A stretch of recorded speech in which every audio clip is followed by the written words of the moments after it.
शहर की जनता को आज हम दिखाएंगे कि उल्लासनगर शहर में बीजेपी पार्टी का दोगला रवैया और साथ में शहर के कालानी परिवार का बढ़ता हुआ ग्राफ और भारतीय जनता पार्टी का गिरता हुआ ग्राफ, उसके बारे में चर्चा और जानकारी। शहर की जनता को बताएंगे कि 11 अप्रैल के दिन शहर के यूथ आइकॉन ओमी कालानी का जन्मदिन था। उनका जन्मदिन कालानी महल में धूमधाम से मनाया गया, जहां पर सैकड़ों की तादाद में वहां पर शहर के उनके मित्र, उनके दोस्त, पार्टी के लोग वहां पर पहुंचे हुए थे। मुख्य बात वह थी कि वहां पर शहर के पूर्व खासदार डॉक्टर श्रीकांत भी वहां पर पहुंचे हुए थे। ये दिखता है कि आने वाले लोकसभा चुनाव के वोट पाने के लिए इस प्रकार से राजनीति तो होती रहती है, मगर खास तौर पर यह बात देखी गई कि बीजेपी पार्टी के पदाधिकारी जो आए दिन उल्लासनगर शहर में कालानी परिवार का हमेशा से विरोध करते आए हैं, चाहे वह ओमी कालानी हो, चाहे वह पप्पू कालानी जी हो, चाहे वह ज्योति कालानी जी हो, उनको हमेशा बुरा कहकर वो अपनी राजनीति हमेशा करते आए हैं। मगर अब ये साफ तौर पर दिख रहा है कि जिस प्रकार से कुछ समय पहले पूर्व आमदार पप्पू कालानी जी का जन्मदिन था, वहां पर भाजपा पार्टी के दोगले नेता वहां पर उन्हें बधाई देने उनके बंगले में पहुंचे हुए थे, जो आए दिन हमेशा कालानी परिवार का विरोध करते रहते हैं। इसके बाद 11 अप्रैल के दिन यूथ ओमी कालानी जी का जन्मदिन के अवसर पर भाजपा पार्टी के जिला अध्यक्ष से लेकर तमाम पार्टी के पदाधिकारी वहां पर कालानी परिवार को अपना प्रेम दिखाने के लिए वहां पर पहुंचे हुए थे। ऐसा मानो वह शहर में दिखा रहे थे और ऐसा मैसेज वह शहर में पहुंचाने का काम कर रहे थे मानो वह कालानी परिवार के तमाम बड़े हितैषी हो। हम आपको दिखाना चाहते हैं किस प्रकार से ये दोगले नेता का चरित्र, किस प्रकार से जनता को बेवकूफ बनाने का काम ये लोग करते हैं। इसमें से एक नेता ऐसा है जो कालानी बंगले के यहाँ पर बीजेपी पार्टी के पक्ष के उल्लंघन के कारण पार्टी की विप का लेटर लेकर कालानी बंगले के पास वह लेटर वहां पर चिपकाने के लिए वहां पर पहुंचा हुआ था। बहुत ही बंगले में गालियां मिली, उसके बाद भी वह नेता कालानी महल में पहुंचकर ओमी कालानी को बधाई देने के लिए पहुंचा हुआ था।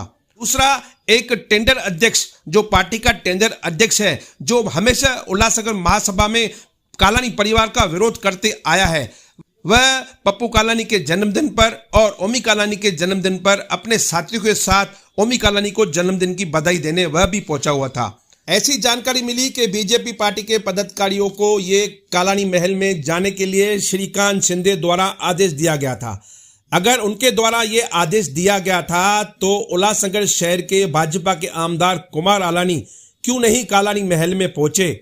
महायुति के उल्लासनगर राष्ट्रवादी कांग्रेस पार्टी के शहर जिला अध्यक्ष जो महायुति का एक उल्लासनगर में हिस्सा है, वह क्यों नहीं कालानी महल में वह बधाई देने पहुंचे? इस बात पर शहर के मंत्री जो हमेशा इस बात का विरोध करते आए हैं, उसको इस बात पर ध्यान देना चाहिए कि उनके द्वारा बनाए गए मुस्टंडे करप्शन में लिप्त होकर किस प्रकार से आज मंत्री की इज्जत को खाक में मिला रहे हैं।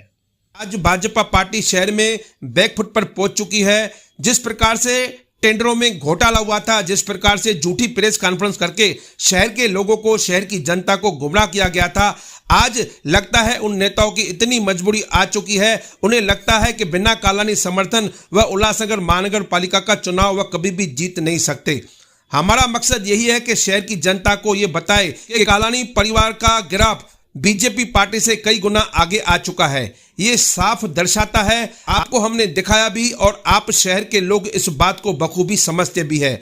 आपने देखा होगा कि कालानी परिवार का कोई भी सदस्य कभी भी बीजेपी पार्टी के किसी भी पदाधिकारी के ऑफिस में वह नहीं जाते हैं, मगर आपने ये जरूर देखा होगा कि बीजेपी पार्टी के नेता हमेशा आए दिन पप्पू कालानी महल में वह हमेशा उन लोगों के पास पहुंचते हैं, या बधाई के मामले में या राजनीतिक विषय के बारे में।